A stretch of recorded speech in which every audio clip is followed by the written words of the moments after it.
So then we get taken to Adana, and that's an ISIS prison, high max security ISIS prison. Never forget, we go in and there's fucking ISID, right? ISID, which is Turkish for ISIS, written on the wall in fucking blood, mate. I swear to you, in blood, in this holding cell. Welcome to Dung Media. I'm Harun Esmail, and today's interview is with independent journalist and founder of Popular Front, Jake Hanrahan. Thank you for joining us, Jake. Thanks, mate. Thanks very much.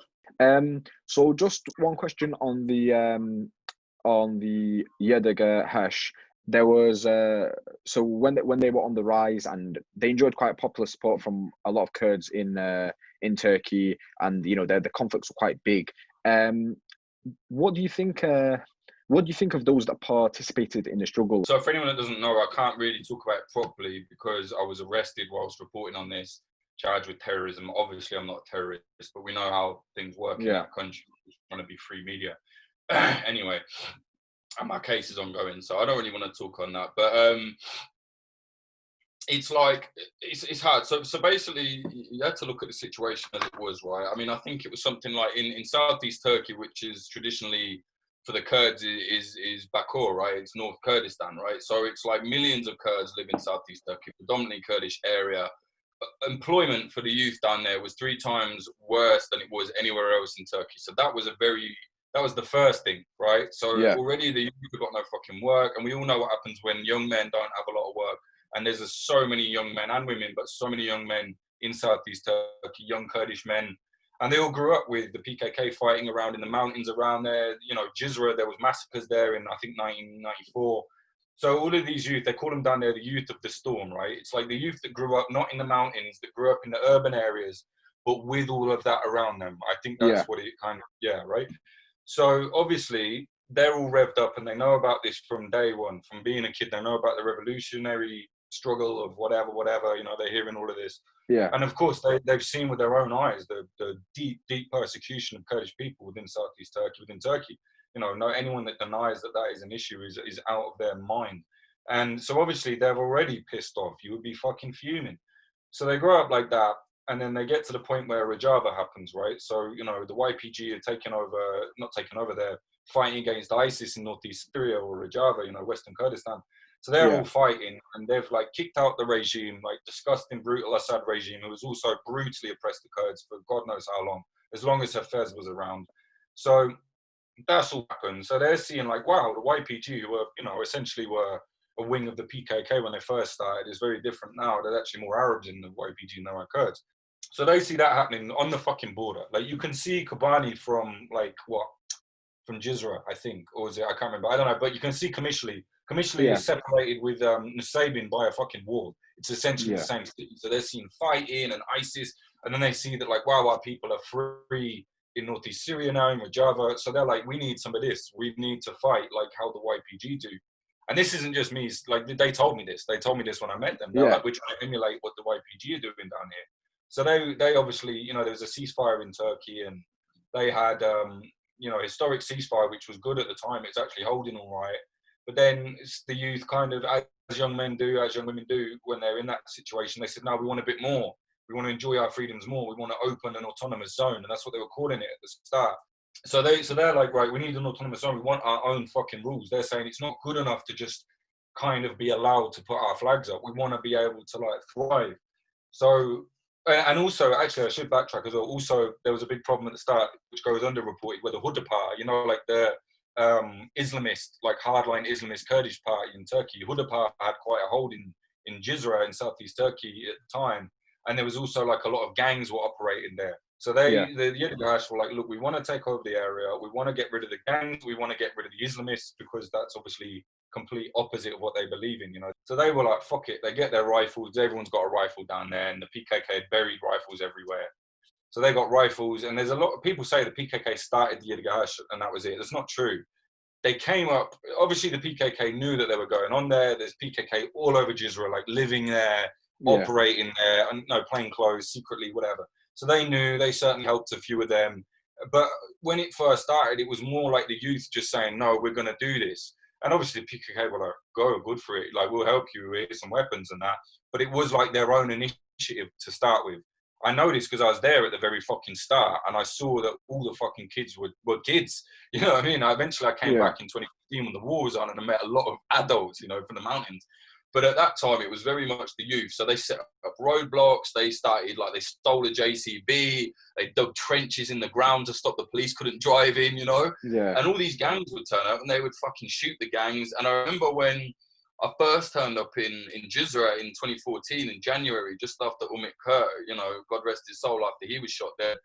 And, you know, the youth were saying, yeah, we're fighting with Hudapar. These are Islamists, because there were a lot of Kurds going to ISIS as well as Kurds going to YPG from Jizra. People don't realize, but there's, you know, these Islamists, this cancer of like hardcore jihadism was there. So by 2015, they were like, the ground was set to rise up. So then YDG-H was in Silopi. I went to Silopi and met them, and all over the southeast Turkey, had WhatsApp networks. They were contacting each other. Hey, we've realized that if we set this barricade up this way, you can do this. They were building bombs. I went in a safe house where they had fucking grenades everywhere, bombs everywhere. We went on patrol with them. And honestly, by the summer of 2015, they had complete control of Jizra at least. And so what their mistake was setting up static boundaries. So they started setting up autonomous zones. Like they're like, this is our zone. This is our checkpoint. Here's this. And obviously, that's not going to work, mate. Do you know what I mean? Not in that kind of urban environment. But then the problem was, like, the YDG-H got so big that the military came in, started killing them, murdering them, you know, burning bodies in basements, killing civilians. There's footage of like old people with white flags saying, "Let us go by, we're trying to get out," and just military murdering them, shooting them, killing them. And the PKK, in my opinion, at this point, the PKK, a lot of them came down from the mountains. I met a commander in Silopi who was from PKK, but he was born in Silopi, went to the mountains, and when he saw the youth organizing, he came down, right? And he's like, right, I need to show you guys how to step this up a gear, because, you know, they showed and came and helped them. And I feel like at that point, it was so obvious that all these kids were going to get massacred that the PKK should have said, hey, stand down, because that did happen. Öcalan actually released a statement from prison when they first started saying, stand down, because so many kids were getting killed. And they listened. They took the barricades down for a week or so in Jizra. When they did that, police came in and killed more kids. So they said, fuck this, we're building them back again. I mean, I interviewed probably 100 members of the YDG-H, and they're all dead apart from one, and he's in jail, you know? And it's like, they're all, or two of them in jail, and they're all dead, and everyone's dead, and the fucking Jizra has been razed to the ground in places. You know, Judi's gone, basically. Sur is destroyed, historical landmarks. You know, Tahir Elchi, you know, God rest his soul, he was killed. He was my lawyer, actually. He was shot and killed. So, like, a lot of destruction, a lot of chaos. And really, it's like, what happened? Like, now, you know, Southeast Turkey is completely on lock. You know, before it, they had PKK flags, and they had, like, Kurdish stuff everywhere. They were having celebrations. Like I said, they were fucking patrolling with RPGs and stuff, you know, and they were kind of left alone. And now you can't move an inch out there, you know. It's overrun with drugs again. The drugs gangs are back there. I know a lot of the youth that are traumatized from the war on heroin now and opiates. So it's just one of them ones where I don't know how much good came from it, to be honest, mate. Do you know what I mean? Like, and I do, honestly, there's part of me, that's how I feel about the youth. Like, the youth were some of the bravest people I've ever met in my life. So I remember one guy, they were fighting over some bricks, and I was like, what, mate, what the fuck? Like, this, we're getting shot at. Like, I was with them the whole way, like, shoulder to shoulder. And I'm like, we're getting shot at, man. Like, is this, like, what is this area really? Like, it was Zap neighborhood in Silopi. And he just picked up a brick, and he was like, this is Kurdistan. And I remember thinking, like, all right, I get it, you know, I get it. It's futile, but whatever. Who is it for me to say he shouldn't do this, you know, like, or is it worthless, you know? So same with the Hong Kong protesters. I covered that recently, and people saying they're obviously not going to win. And it's like, yeah, they're not. And China has come down hard now, and they're turning Hong Kong into a totalitarian state as well. But the fact they even fought back is in itself, in my opinion, important. I got arrested in Diyarbakir after covering the conflict for the second time. That documentary, unfortunately, it probably will never come out because of the court case. But we had incredible access. Like, we were like shoulder to shoulder to them, and we were the only journalists in town, mate. The only ones there, in the, you know, effectively behind enemy lines. As the police would view it, you know. But we were like, nah, man, we're just journalists. We're just observing and we're reporting on what's happening. Like, we're saying, like, if we can talk to you, we'll talk to you as well. But the police aren't allowed to talk. But anyway, so we got arrested and sent to prison. And then when I was in the prison there, like, I don't know, then it was like, yeah. And then you got to remember, a lot of these youth have already been in prison and back out and in and out, you know, for various crimes and affiliations. So I remember just being in there and thinking, like, if you'd have been in that jail when you got released back out and you saw the uprising happening in Jizra and Salopi and Sabin, you would be on it. You know, you can't Yeah. fault a guy for going, yeah, let's fucking go. So you talked about when you were in prison. How could you just tell us, like, obviously, I know that you can't talk about everything, but it's like how was it? It must have been like terrifying, obviously being in a foreign country like that and just being locked up. Yeah, it's shit. I'll tell you that, it's shit. Like, and it's not like UK jail, you know. I've never been UK jail, but I've got a few mates in UK prison. And, you know, and I was like, fucking hell, like having a laugh with them. I was like, I've been in jail like you boys now, because I've always been trying to avoid. I don't want to go to jail or be a criminal or whatever. Yeah. And they laugh and they're like, mate, we ain't been in the same jails, you know, because Yeah. so they're hanging out and they've got Xbox and that. And unless they're on basic, they're chilling, really, you know what I mean? Yeah. And anyway, so I kind of like realized, like, yeah, man, this was just next level, man. Like, only afterwards, I think, when I got out, did it all hit home how just it wasn't as bad as you would think. It wasn't like everyone's like, oh, have you ever seen Midnight Express? I'm like, it wasn't fucking Midnight Express. Yeah. You know what I mean?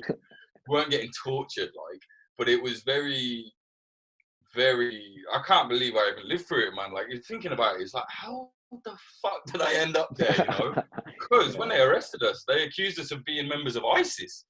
I was like, fucking ISIS, what? I was like, because basically, I don't think they knew what we were doing. They were just like, we're watching the YDG-H fighting, and our military and the police are obviously reporting like there's some fucking white kids there with a camera, because no of the journalists were really there. There was like one or two here and there, but they weren't like properly on the front as we were. And because I'd made the previous film, the YDG-H gave us mad access. We was in their safe house filming and madness. Yeah. Well, obviously, I think someone just said, hey, we found out where they are, we kept moving, right? And they're like, we're in Diyarbakir, go and arrest them to find out what they're up to. That's what I think. Watched our footage, fuckers, you know, done us, whatever. But originally, they were like, yeah, you're arrested on suspicion of being a member of ISIS. I was like, what the bro? Like, I'm not even religious. Do you know what I mean? Like, I don't follow religion. I'm not even a white religion, you know? so I was like, okay, this is all mad. And then they charged us with being both members of ISIS and the PKK. And I was like, these two groups are fighting each other. How can that be? So basically, they were just throwing everything at us. And the fear was that I was thinking, you just realise when the system is this insane that they will on the drop of a hat drop one charge and give you another one without any evidence. That's when I knew we're in trouble. You know, my mate was saying, oh, mate, this can be fine. We'll be out in a few days. And I was telling him, mate, we're not, mate. Like, I could see it happening. And I tell you what, we had a load of money on us because obviously there's no cash points in Southeast Turkey that were working at the time because the military kept turning off the electric. And, you know, you just want some money with you to pay for your fucking taxi or petrol or whatever. So we had some Turkish lira on us. And they were counting it one day. And they were like, oh, have you been giving this to the PKK? And I was like, mate, do you know how much money the PKK have? Like, why the fuck would we be giving them money? Do you know what I mean? Yeah. So anyway, so like they're counting the money, and I'll never forget I said something like, you know, like, oh, I was like, this is bullshit. You can't fucking do this. You can't accuse us of this. You know, being very like white Westerner. Like I was outraged. Like, we've got fucking rights. Our country's a member of the Geneva Convention. Like proper giving it. And the guy turns around and the translator told me, and he just says like, you're Turkish now, and he just meant like, all your rights are gone. Do you know what I mean? Like, whatever we want to do, we will do. But honestly, after a few days, I know this for a fact, the police, and they're staunch nationalists, they send the staunchest nationalists. They started getting some empathy with us. And then after a while, they realized, like, these kids are not fucking terrorists. They knew we weren't terrorists, even though they were, like, staunch nationalists, loved the state.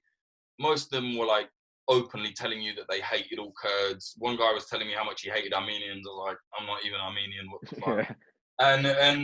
But they started being like, you could just tell. They were like, we know you're not terrorists. We know you weren't doing any terrorism. And they started treating us all right, you know, like treating us a little bit better. So then we get taken to Adana, and that's an ISIS prison, high max security ISIS prison. Never forget, we go in and there's fucking ISID, right? ISID, which is Turkish for ISIS. Written on the wall in fucking blood, mate. I swear to you, in blood, in this holding cell. And I was like, we're fucked. Like, we are so fucked, you know. Luckily, we end up, and the guards there were fucking horrible. We were like dragged around with like military, like machine gun, like led in with a machine gun. And the guards were really fucking nasty. Like, you fucking terrorist traitors, you're gonna get hung for treason and this shit. But then we met the head screw, like the guy that runs the prison. And he had all this nationalist shit. There's like, you know, portraits of Ataturk everywhere. Turkish flag on every inch. You know what I mean? Yeah. He was all right. Like he was sitting there like arm like this, looking at us, and we're with Result. He's a great talker. He was explaining the situation. You know, he's Kurdish, but he speaks fluent Turkish.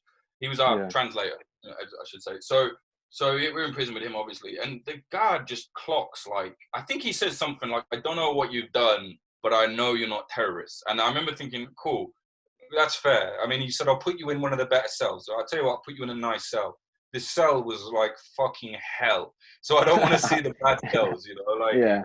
Then me and Phil get released. Result had to stay there. Obviously, he's Kurdish, right? He stay longer. But me and Phil were released, and they were like, "You're getting deported." Like, happy days. Obviously, like, extremely sad. Result was still there. He got out eventually, but you know, and we was like, "Cool, we're getting deported." And we go to the deportation center, which is a prison.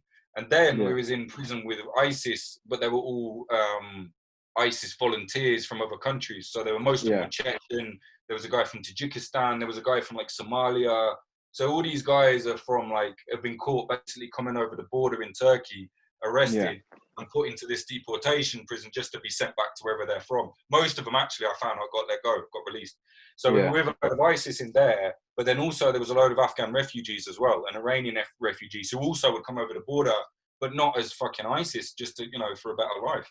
So we got in there and I clocked, I was like, oh my fucking God, there's literally ISIS. We're sitting, eating dinner with ISIS. There was a guy with a Chechen, open bullet wounds in his hands that were like seeping every day. And his friend was like, you know, massaging his wounds where he'd been shot. Like, fucking crazy, bro.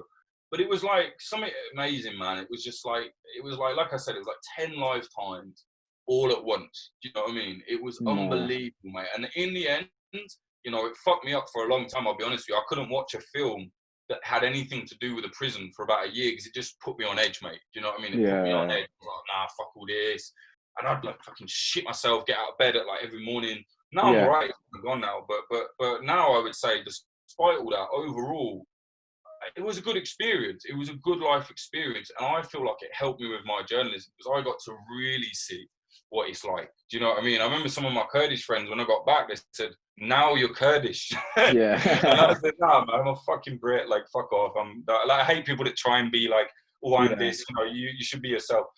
But, you know, it's funny, but what they meant was like, nah, that's what you would experience. You know what I mean? And, fuck, man, we didn't even experience a quarter. I've said this 100 times, literally just in the way that maybe someone talks to their comrade or whatever on the front line will teach you more about a situation than many books can. It's just small. If you're observant, small things like that can really help, you know?